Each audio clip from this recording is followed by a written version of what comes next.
Rewiring Workplaces, and our webinar today on One Transformed Coach, Many Transformed Leaders. We're just letting people in as we get set up. We'll start in 2 minutes.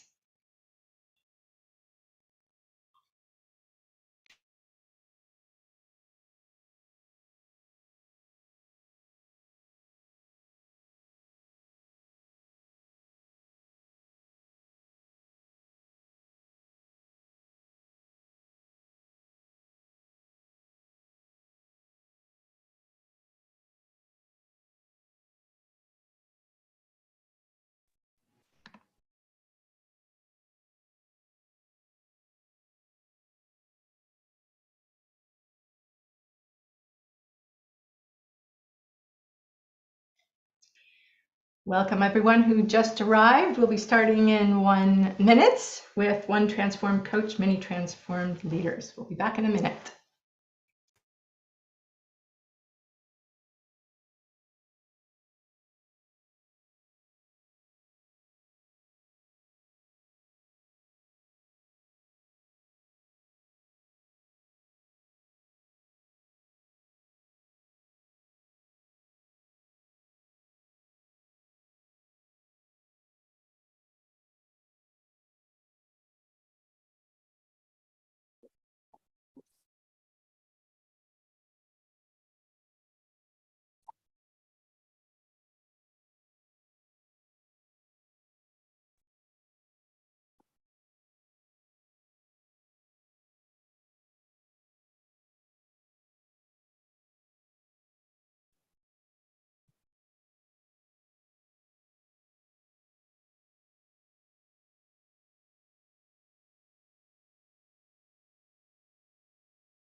Hello and welcome everyone to Rewiring Workplaces, our webinar on One Transformed Coach, Many Transformed Leaders. We are talking about leadership coaching today. I'm very excited about that. I'll be introducing our guest in just a moment, but I just wanted to say a couple of words first.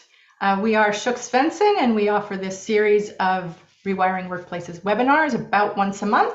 And the idea behind these webinars is to provide some interesting conversations to our community. And our community consists of coaches as well as internal L&D professionals and others in organizations who are working on organizational development.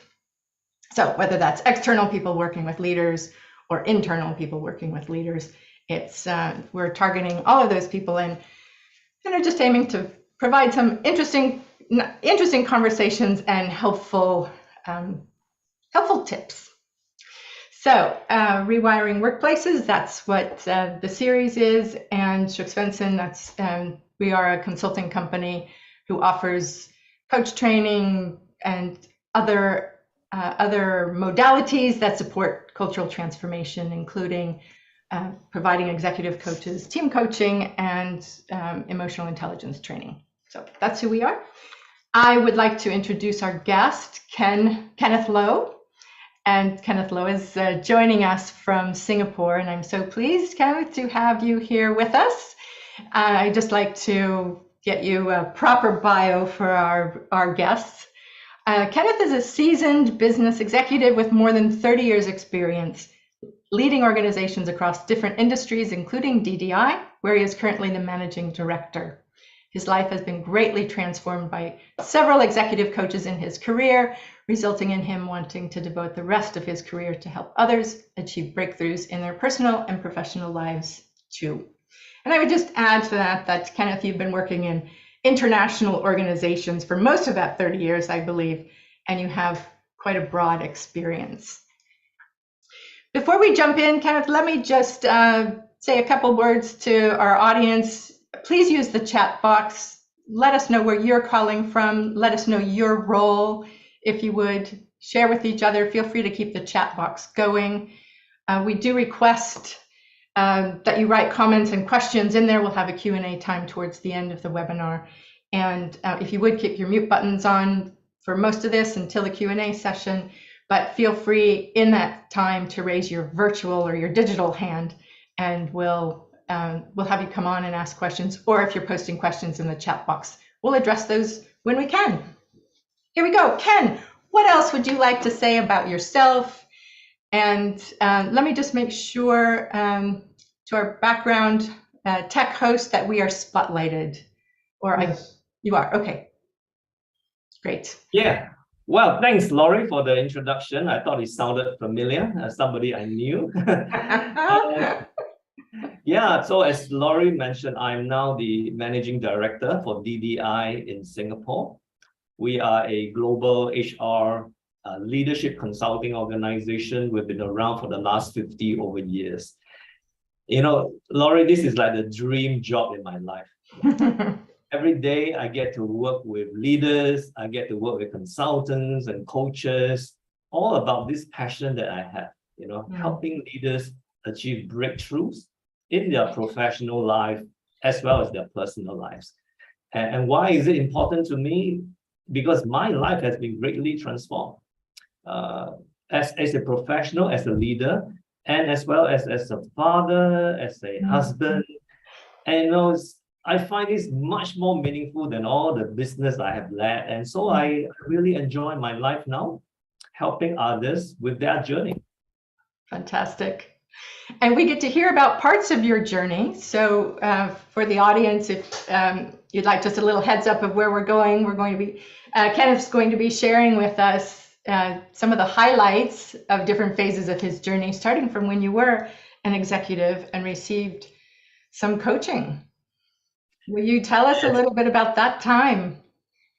When I met Laurie, I loved telling her stories. So we thought, hey, it's nice for me to share some of my stories.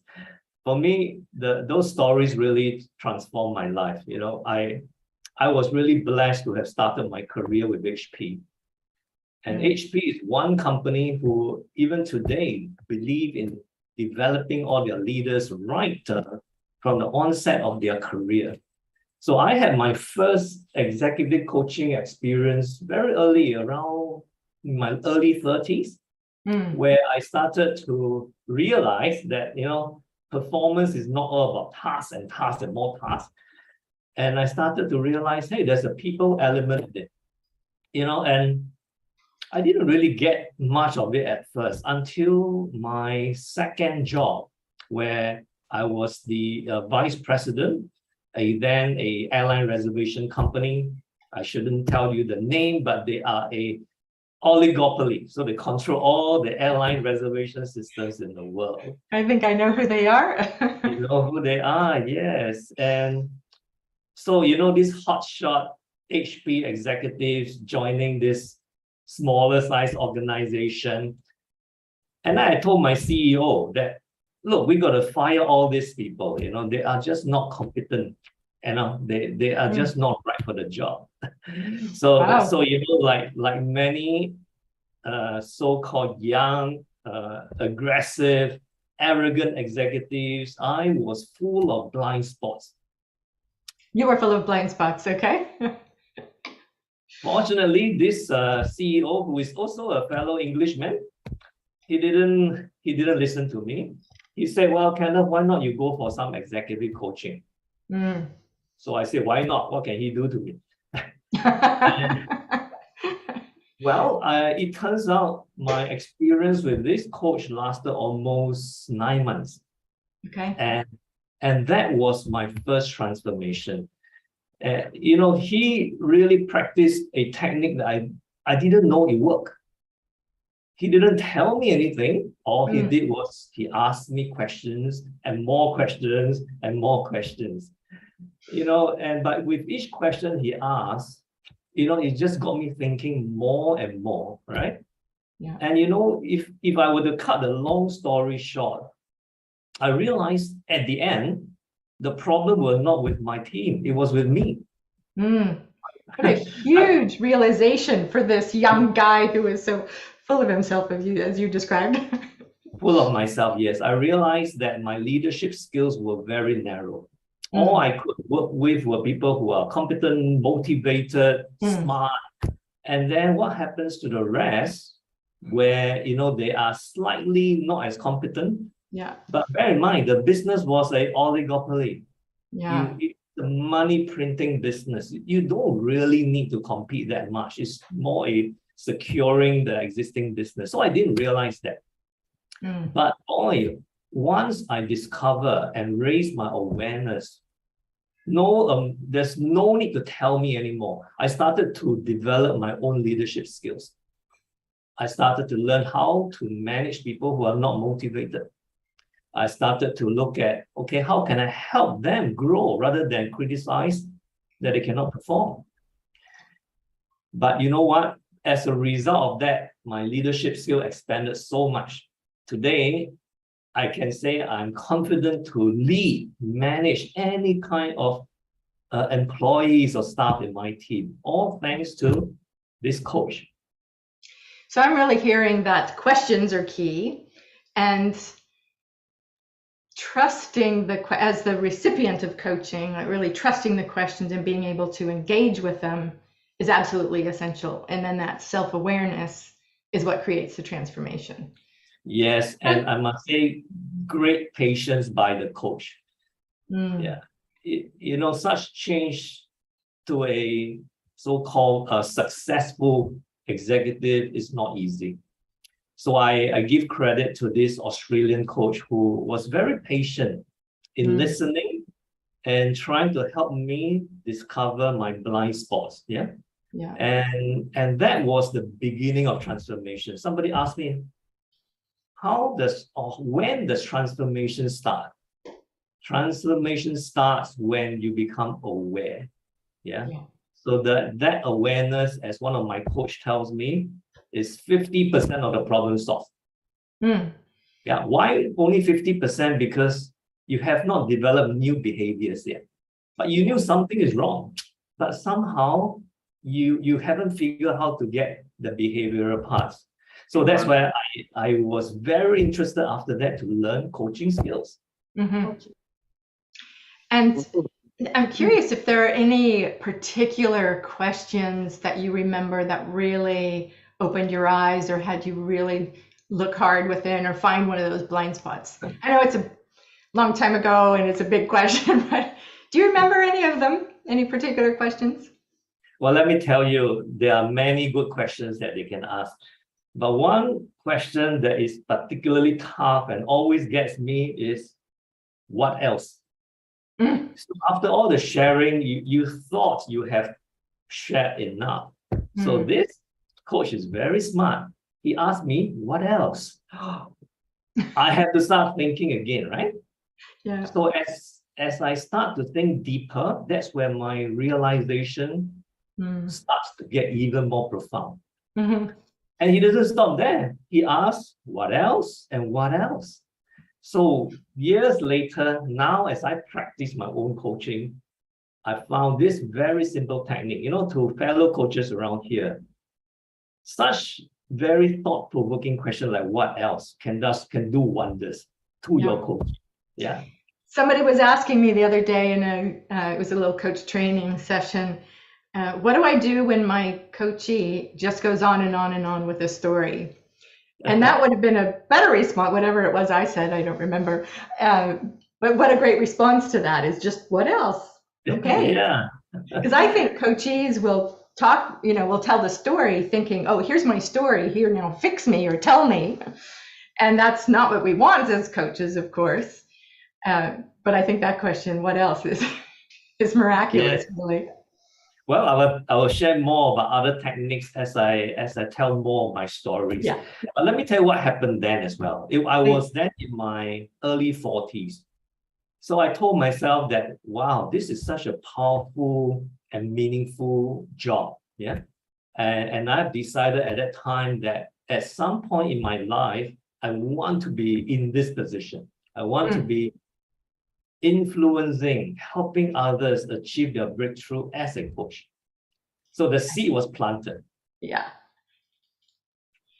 And so you asked, were you still working at this can't even say it, this huge company or smaller company that had such a domination in the world? When you became a coach, were you still working there?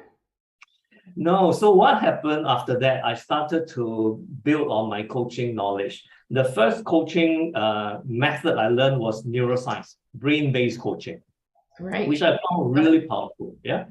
And since then, I actually changed job. I was headhunted to another organization. Okay. Now, this organization, I can mention the name is International SOS. We do evacuation medical services around the world. So I started to use my coaching skills, newfound one, of my team, my customers, and even my bosses. Yeah. And I found it really useful. I wish I had learned coaching skills earlier in my career. Yeah. But at that time, you found your coaching skills were really helpful. So listening, obviously, questions, were there other things that you were using, or was it primarily your ability to listen well and ask great questions? Well, let me tell you one story.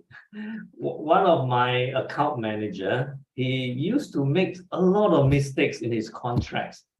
So he will write the wrong contract value, the wrong dates. So every time I try to remind him and help him, it doesn't work. So I decided to use a coaching method. Okay. So I asked him, his name is Lokman. I use this example all the time. I said, hey, Lokman, when you are preparing your contract, what is important to you? So he said, well, speed is really important because, I have so many things to do and so on. So, okay, so I started to listen more. And then I asked, hey, what else is important?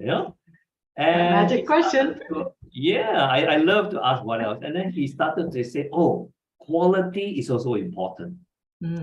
So there's speed and there's quality. And then I asked him, between the two, how do you reconcile, right? And he started to talk to himself. And in the end, he said, oh, the big clients, I will focus more on quality. The smaller contracts, I will focus on speed. Okay. So, without me saying a single word to tell him what to do, he came up with his model. Say, okay, come, let's figure how do you work this thing out. So he came up with the list himself, 2 categories. And you know what? My problem was about 99% stop. I can live with the small errors for the small contract, but the big one I cannot. Yeah. And all this is through asking questions. I didn't tell him or direct him on what to do, but I just helped him clarify his thoughts, right? Help him discover the importance to him as a person, doing his job and how to get things done. Yeah. So that was such a revelation to me. If you want to fix something permanently, use coaching.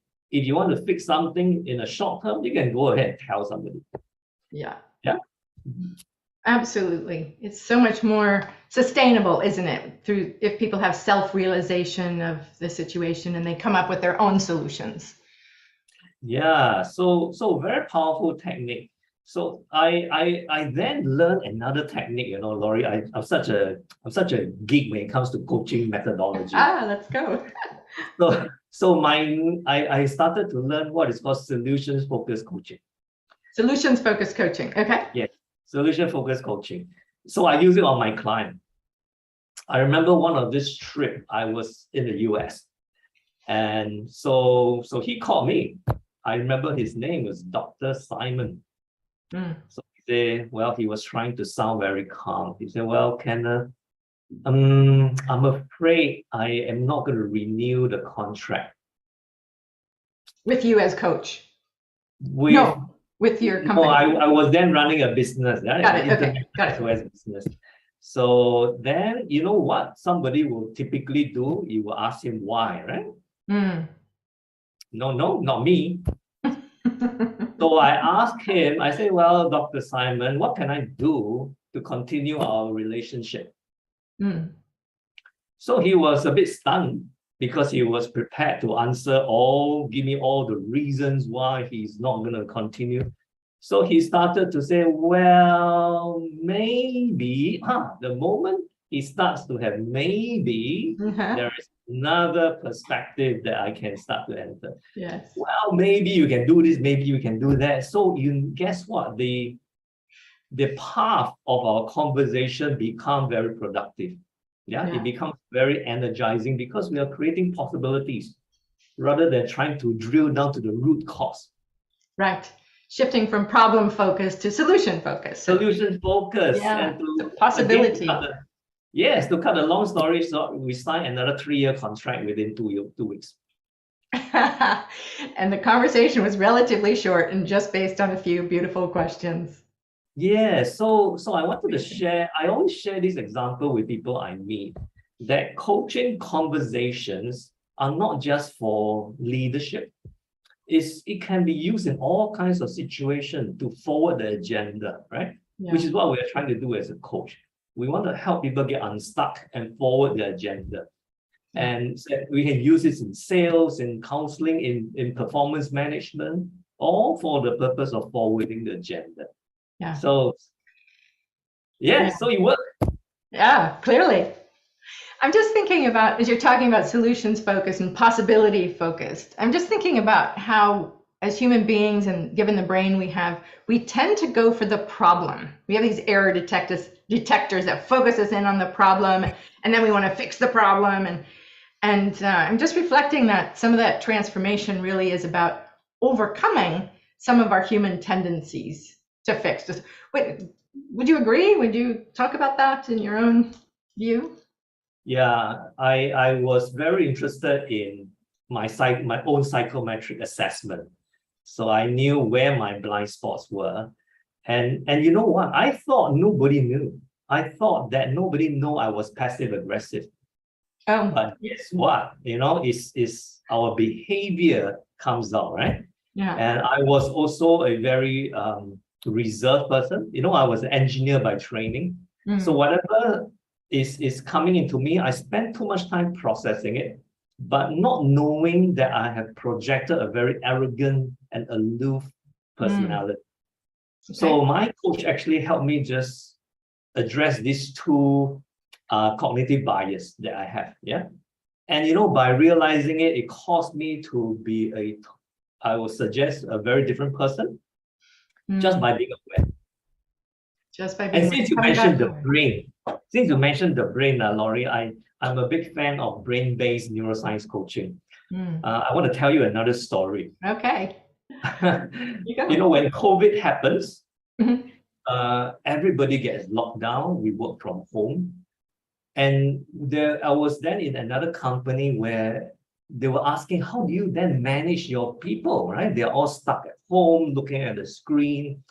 So I started to use neuroscience technique. Okay. So, when COVID happens, guess what? You're not sure. So certainty goes down, right? The SCAR model. Yeah, certainty goes down. So when somebody's certainty are being attacked, as a coach, we need to balance it by bringing something out. So as a leader, then I was conscious to make sure that I need to compensate by bringing up, in this case, the autonomy. Started to give them a lot more freedom, a lot more say in how they manage the time. It worked, right? So the uncertainty elements going down, being balanced by autonomy, creates that balance again. Nice. Yeah? I think I shared that with you as well. And so the other thing that happened was when COVID happened, the sales guys had nothing to do because there's no sales. But my consultants were really busy starting to, at that time, change all the learning content into a digital format. Yeah. So they were feeling very unfair. Why am I doing all this work, right? So the fairness scale goes down. So I have to be very conscious to raise their status, making sure they get all kinds of recognition and they are being acknowledged for their work. So all this neuroscience technique as a coach, we can use it not just for fixing day-to-day issue, we can actually use it to manage our team. So I love telling some of these stories, Laurie. Yeah, those are great stories. I really appreciate those.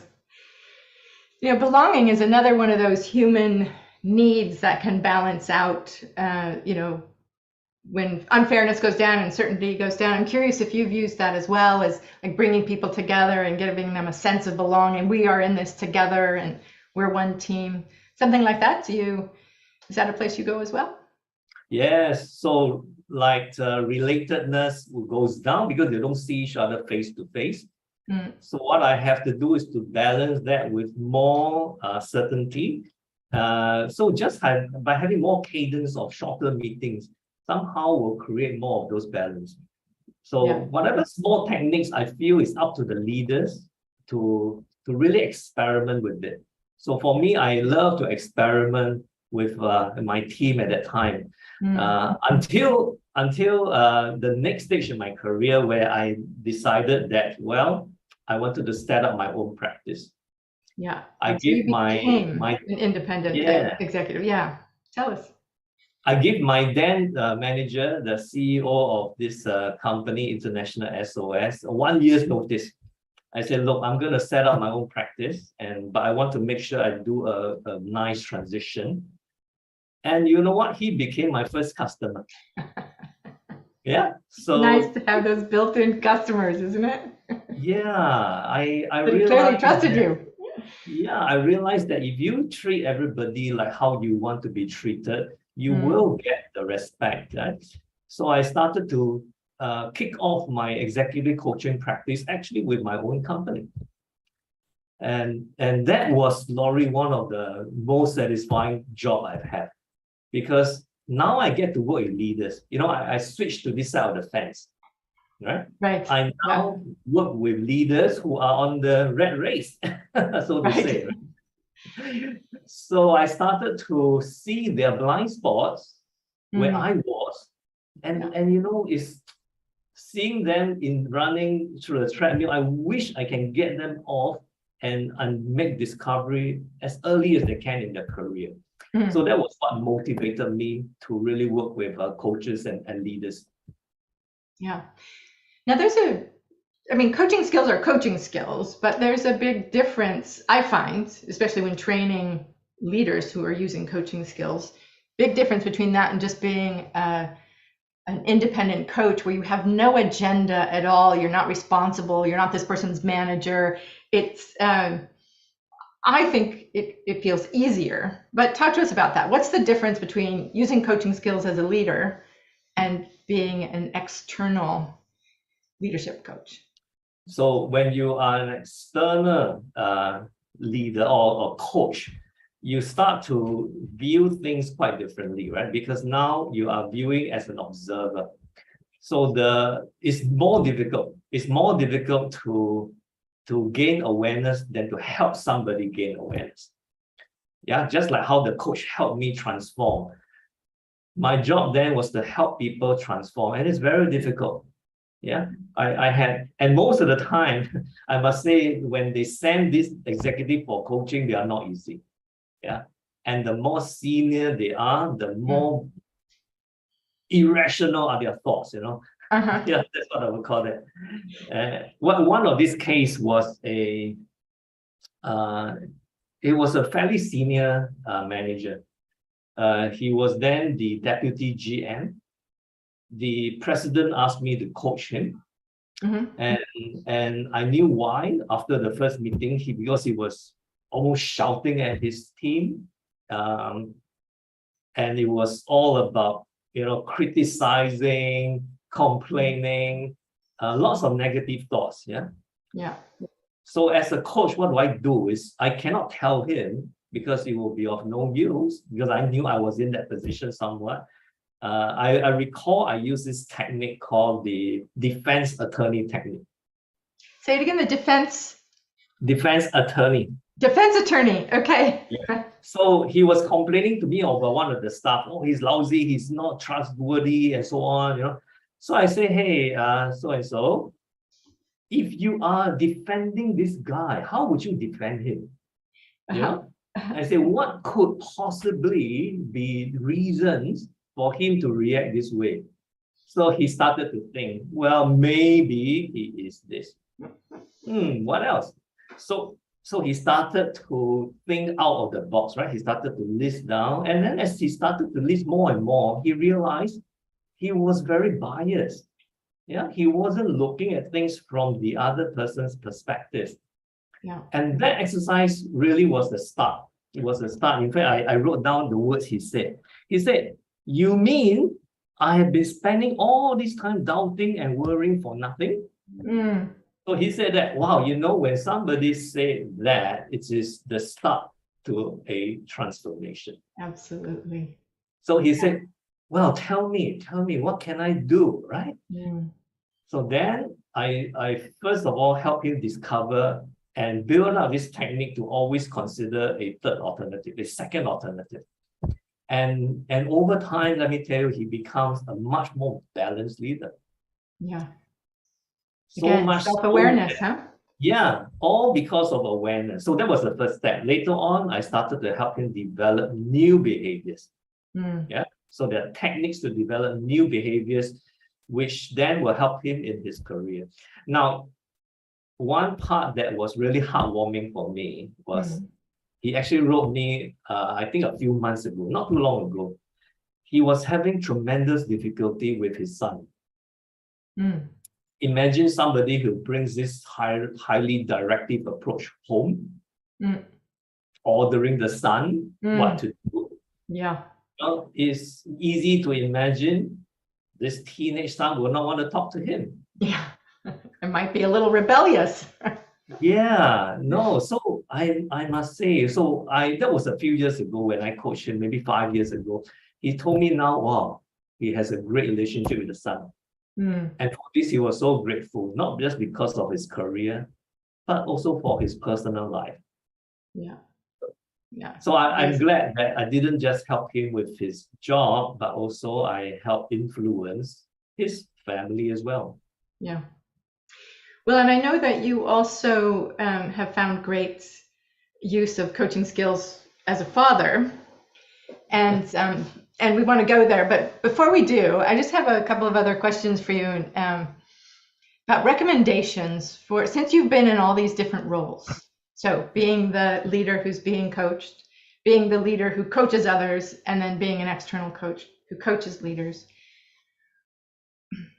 What do you think? I mean, obviously it's about great questions and it's about listening, but those are harder than we think.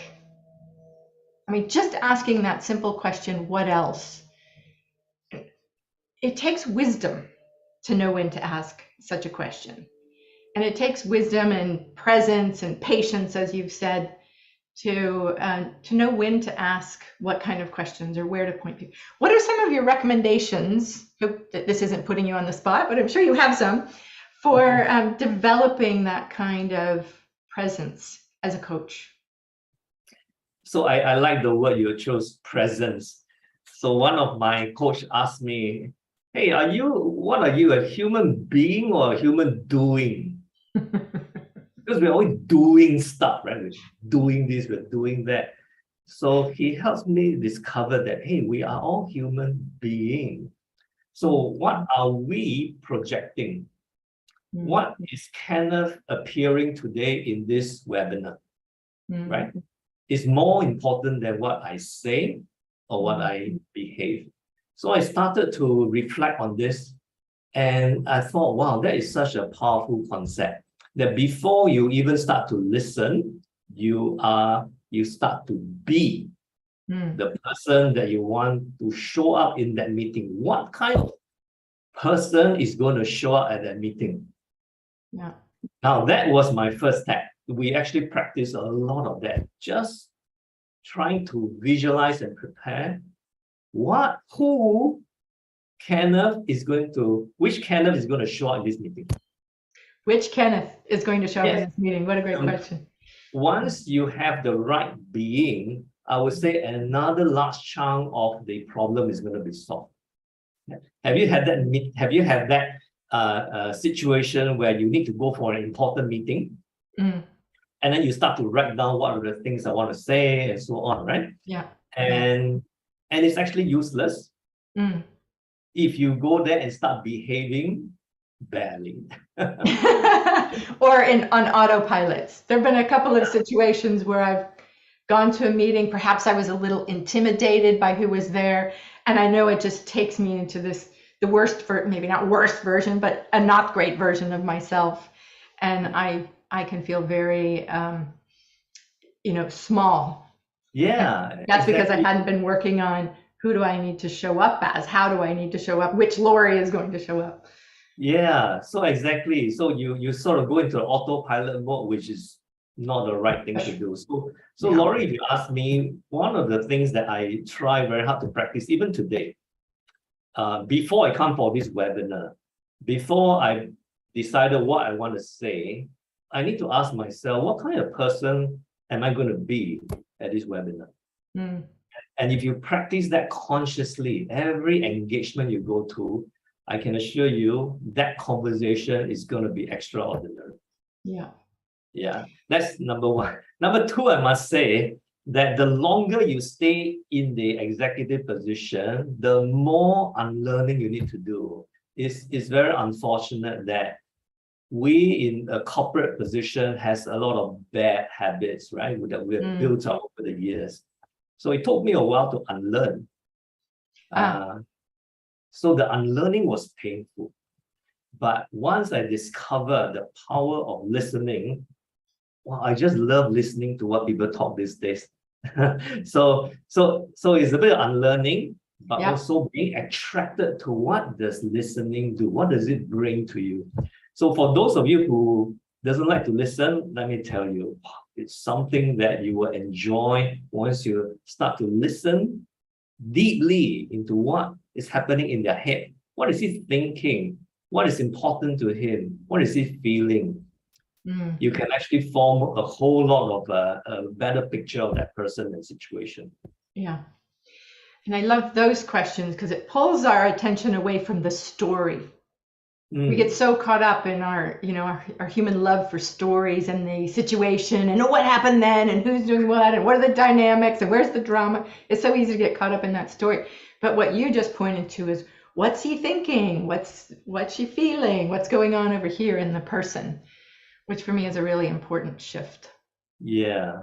Once you see the value of it, you will not change. You will not let go of it. Yeah. And that's a different kind of person. Again, I wish I've learned that earlier. So one of the practice that I do now, in fact, I'm starting to get back into more executive coaching, is really to help others discover as early as possible in their career, what is it that they can build such core skills? Much more important, in my opinion, than planning skills, presentation skills. Yeah. Okay, we have some comments here. Okay. Yeah. Don't worry, we'll monitor them. Yeah. So those skills that you're talking about, it's really human interaction skills, people skills. I would think you're talking about more important than planning and so on. And and that goes with you everywhere, no matter whether you're planning or you're presenting at a meeting or in a one-to-one conversation. Yes, and this, I would say, life skills, carries with you everywhere you go, at home, at work. It's gonna bring you, I would say, sometimes surprises beyond your imagination. Yeah, and I will tell you something else later on that to me is such a joy seeing members of my family also benefiting from this set of skills that I have built. Yeah. Well, do you want to go there now? No, I want to tell another story. Okay, great. All right, you go. So I've written down a few stories, and these are, in my earlier days, I wanted to write a book on all my coaching adventures. So I actually wrote short stories. This particular one I like because it's not about blind spot. It's about something else.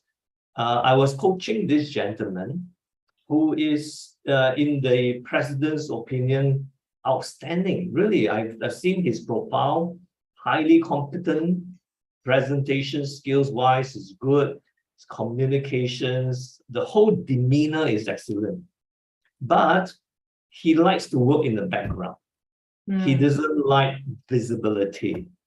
So it's hard at a certain level to be promoted if you don't like the limelight, isn't it? Right. So I started to coach him using a different technique. Okay. And so I asked him, hey, Mr. So-and-so, how important is your boss's visibility to your department? He said, oh, it's important because if he is visible, my whole department, myself will benefit, right? Because this is a large organization. And I was looking at his profile at that time. He has very low motivation for power, for recognition, but he is highly motivated on altruism, helping others. Yeah, very helpful person. So I've used that to activate his motivation for visibility. I said, well, how important is your visibility to your team? So then he started to think and started to relate to my previous question. And he realized, wow, I have not been helpful to my team. And so he asked me, okay, now help me. How can I raise my visibility? Again, the awareness is 50% of the problem solved. I started to coach him. How do you become more visible? How do you start to expand your network? And he tried, because it's not easy, but he tried. And over time, he started to build new habits. Yeah. At the end of my coaching, there was a slight change, but I didn't know what happened after that. But 9 months later, I got a call from him. He said, Kenneth, I got promoted to become a VP. Wow. Yeah, so all it takes is about activating the right motivators. Yeah. Right? When you activate it, one motivator can link to another. Right? So now he views every visible connection is for his people. Right? And it worked. Yeah. Less daunting if it's for his people rather than I have to do this because. Yeah. Yeah. It Executives worked for me I've coached. I've coached on this topic a number of times. Oh, I don't want to be visible for the sake of being visible. Yeah. It's very scary for some of them. You know, I had a problem with being sociable. Okay. I don't like to network. I hate networking. So when I started my coaching practice, my then coach say, well, Kenneth, if you want to build your coaching business, how can you not network? Which is true. And then he used the same technique on me because I am big on commerce, business, making an impact. So he said, well, if you want to make an impact, you have to link this. From then on, I say, well, every networking opportunity is now business and impact. Yeah, business. It sounds terrible, but it works. And now I love networking. So you have a chance to meet people, I will be there. That's great. A total reframe. Yes, reframe. You ask me, how does transformation work, right? It's 2 steps. It's awareness and reframing. Yeah. If you don't reframe, you are stuck with your old mindset. There will be no transformation. And if you're not aware, you can't be aware of your current mindset in order to change it. So awareness first. Yes. So to our listener, you just need 2 things. Yeah. If you are a coach, you need to listen. But if you are the coachee, you need to be aware and be willing to reframe. Yeah. That reframing will be life transforming. Absolutely. Change your perspective, change your life. That was a quote I used to use a lot. Exactly. Yeah. The world isn't as it is, it's as we are and as we look at it. Yeah. So I actually started my children very early when they were like 7 or 6. I will ask them before bedtime to read a certain passage of the Bible or stories, and then I'll ask them to reflect. Crazy father, right? They ask the 5-year-old son to reflect. So how do I do that? I ask them to complete this sentence. It didn't occur to me that I something. you know, initially they don't know what I was talking about. And then one day, one of my sons said, it didn't occur to me that I was very rude to this boy in school. Ah. Such a revelation, isn't it? So Mm. he discovered for himself through asking a provocative question himself that he was being rude. Mm. No amount of parenting can correct that, can change that. Yeah. Yeah. So yes, this crazy father who is a practicing coach practice all this on my children very young. Do you have other stories you want to tell about using a coaching skill here or there with your kids? Yeah, this story is very personal to me, still very personal to me. You know, when my son was about 18 years old, this same boy whom I asked him to complete the sentence, he came home one day. He said, "Well, Pa, I'm gonna drop out of school." So if you are a parent of a teenager, yeah, telling you he wants to drop out of school, I asked this question to countless number of people, and I asked, what would they say? What would they ask? Without fail, everybody will ask, why? You know, or in some form trying to find out why, right? In the nicest way, why? I didn't ask that. I asked him, well, son, what can I do to help you continue your education goals? Just like you did with that other guy who was, wanting to end the contract. Same approach. So I asked him the same question. Solutions focused. Amazing. He was caught off guard. So he started to say a few other things, but I pursued. I said, well, tell me, what can I do to help you achieve your goals? And you know, he started to open up to me something that I didn't hear ever that he has said. He said, well, Dad, he called me Pa. My generation grew up playing computer games. Yeah. And when I am older, I want to be in the gaming industry. Oh, that sounds reasonable. So I said, wow, tell me more. So then he started to tell me more about his thoughts around gaming and how it will become a way of life. Now, that was 10 years ago, by the way. Yeah? And true to the fact is today, gaming is a way of life, right? Absolutely. So that conversation didn't go around root cause. We didn't go witch hunting. What happened? We started to explore. Okay, so now let's explore what possibilities, what are the options for us to build together towards your goal.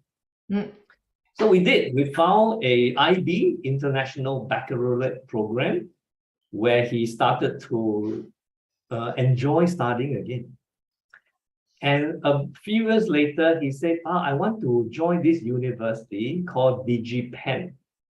I have no idea what it is. Yeah. I said, there's such a university? He said, yes, they specialize in gaming. I said, well, if you like it, go for it. You know, I'm one of those parents that I encourage experimentation. Yeah. So guess what? To cut the long story short again, he ended up being the top in his cohort. Wow. He started to work at this place where it was like his dream job in a gaming company. For those of you who play game, you know Ubisoft, Assassin's Creed. So this game, he was actually programming for some of these games. So wow, to me it was so heartwarming, right? The best thing as the parent I feel I can do is to help him achieve his education and career goals, right? So, but that's not the end of the story. What is? He started work after 1 year at Ubisoft. He received a call from Apple. Yeah. And I didn't believe him. Really? Somebody in the US want to hire you? Really? Well, I just said, go for it. Yeah. Well, to cut the long story short, he is now working for Apple in Cupertino. Amazing. As one of the engineers there. So, you know, one conversation at the right time, it can actually trigger a whole series of events that could transform somebody's life. In this case, I'm glad I managed to play a part in my son's transformation. So I want to encourage everybody that if you have a chance at the right time to have a coaching conversation, don't underestimate the power of that. Yeah, that opportunity could be life transforming for that person and for you as well. So I thought this would be a story that I can share to encourage you, to inspire you to practice, first to receive coaching. If you have not gone for any coaching before, go for it. You start to discover the power of coaching on yourself. Then you want to learn the skills of coaching. Those techniques that Laurie and I talk about, asking questions, listening, challenging, you're creating another perspective, reframing, they are life-changing skills for your career and your personal life. Well, that's all I like to share. Yeah, that's great. I just want to add, just bring back one of the aspects you had in earlier about your way of being. So you could do all those things that you just described, asking questions and so on, but it's very much about patience and curiosity and presence and all of that goes with it. Really hard to ask a question if you aren't truly interested in the answer. Exactly. So if Laurie is speaking and I'm not curious enough to listen, I will not be able to do the job. Yeah, or to even make an impact on the person. Yeah. So I hope you are challenged and encouraged and inspired today. Thank you, Kenneth. We have a great question in the chat box from Breeze Dong, who says, thanks so much for the insights. A lot of life wisdom. May I ask a question about mind space? I work as an internal coach supporting our regional executive leadership. I find that most of the colleagues on this level are very overloaded, resulting in little space for growth and diverse perspectives. As an executive and a coach, how would you approach that challenge? Well, I think, Laurie, you can also add to this. We know that not everybody is coachable. Yeah, as a coach, we know that if you force somebody to be coached by me, and the moment I sense that he is being forced, it will not work. So there will be so-called work before that to get the person to be ready. So parts of it is really challenging him with some of these thought-provoking questions first. Yeah. And if you talk about mind space, that reminds me of one of the techniques I learned from neuroscience. Yes. Yeah, it's by really speaking. So let's say before I meet Laurie, I would tell Laurie, look, Laurie, I'm very busy at work today, but for the next half an hour, I am going to put those aside and I'm going to focus on you. Right? So this technique I found in neuroscience very useful. Yeah. By being very articulate, and we call it placement. Yeah? I place it somewhere else, but I'm going to focus on you. Yeah. Right? So if you find yourself being clouded with all your work, worries and so on, practice this. You will get yourself to be in a present state. Yeah. Other things that I find helpful to get into a presence state is just knowing that there's different speeds that our brain is firing neurons at. And when we're busy, we're in this busy mode, it's hard to think deeply. So actually having a moment or two to calm down and to create that space is really helpful. It may be a little weird for executives to say, okay, we're going to breathe for a moment. But if you can do something to slow the pace down, if you're in person, if you can go for a walk for a few moments or even get a cup of tea or something to bring the pace down, I find that really helpful. And I imagine, Kenneth, you do that automatically without even thinking about it. Yes, I have this technique of pause and drink. You notice I have this cup of water here. So this cup of water is another technique I learned where the moment I get agitated, I will pause and drink. And that will calm myself down and allows whatever reactive mindset, emotions to be under control. So, that came from my other son. My other son, he's reading psychology. So I will discuss cases with him, certain behavior. What is it that's causing this behavior? So, I have an interesting family. Yes, you've created an interesting set of kids. Yeah. Yes. I'm curious. Maybe we'll see if there's any question from anyone. Yes, exactly. Yeah. Anybody else have any questions? Anybody want to raise your digital hand or write a question in the chat box or even comments? We have about 7 minutes left. Oh, Breeze has her hand up again. Oh, there we go. Hi, Breeze. Hi, hi, thank you. I thought I would just take the opportunity. Thank you so much, Kenneth and Laurie. I hope you can see me. I'm quite in the sun. Like I wonder if I could just follow up on your answer on this. Senior execs not having so much space. I personally find that I could create nice flow when people are quite open and ready. But I also hold a lot of compassion that a lot of the senior population, they are quite like really kind of running very intensely. What advice would you give me, as a coach to actually sort of expand my connection sort of bandwidth to be able to work with those people who naturally kind of are in this sort of constant running mode? Thank you. So you're asking about your presence. Yeah. So exactly what kind of advice would you give me as a coach to be able to connect with this population? Yeah. Kenneth, do you have a thought about that? I have something Well, I wouldn't to say add advice. after. We don't have, we sort of bounce ideas, right? So one of these very, very busy executives, I say, well, why not you just let me sit in your meeting?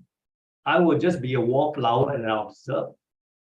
So he said, well, okay. So it didn't sound like a threat to him.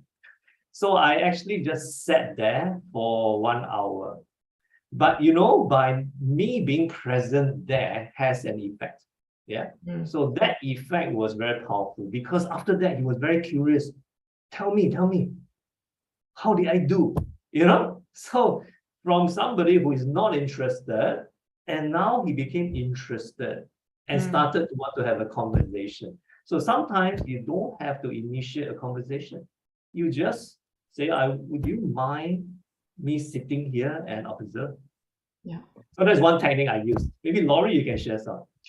Well, and I would imagine you're sitting there with a calm presence because our emotions are contagious. So back to some neuroscience, our emotions are contagious. And if we're also in busy, we just amp that up. But if you make sure that you're in your calm state, and get yourself grounded, you can make sure that you can track them and have an actual emotional impact on them. Yeah, Laurie, that's a good reminder. My son corrects me all the time. He said, even though you're calm, your facial expression gives away the story. So I have to learn how to make sure my facial expression is calm and neutral. And matches you. Yeah.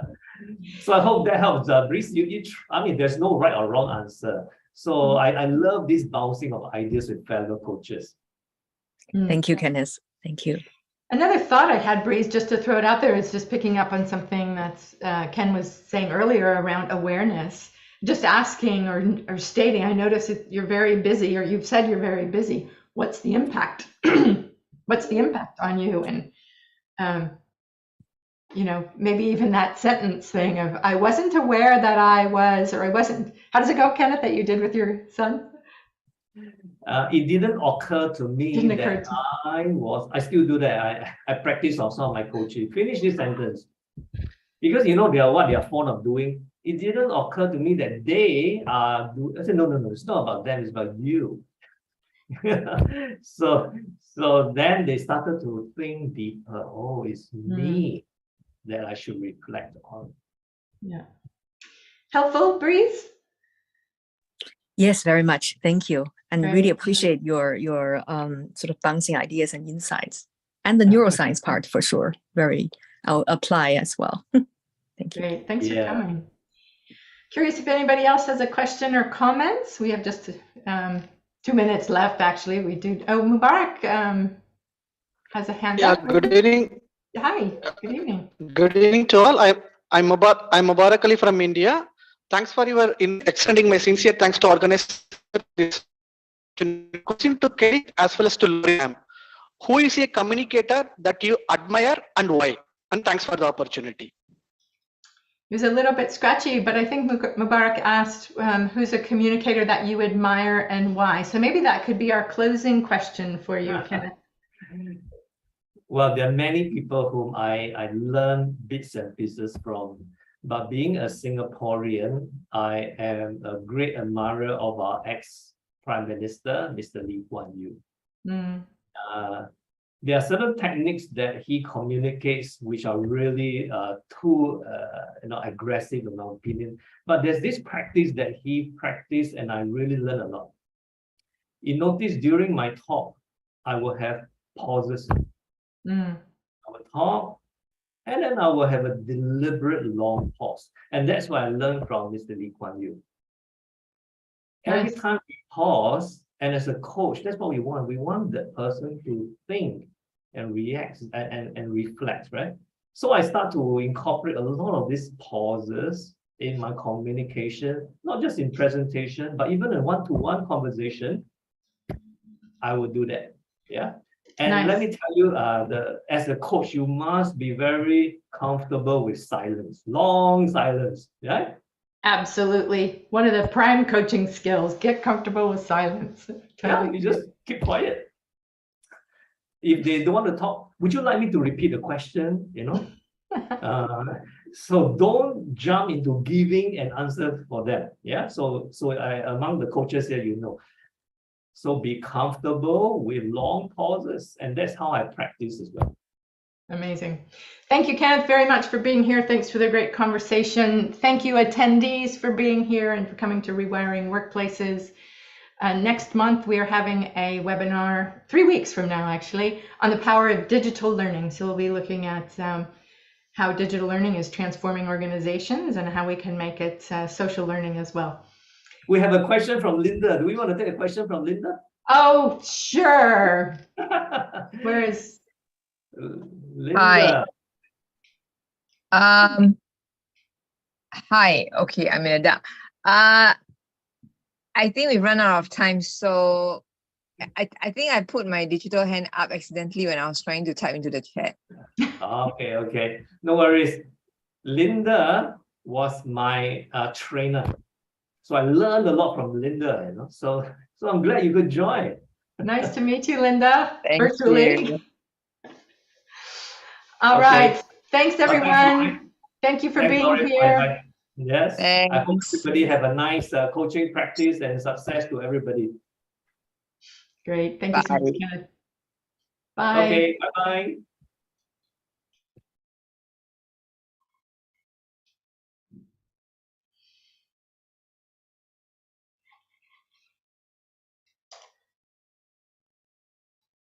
I thought he was going to stay for a minute.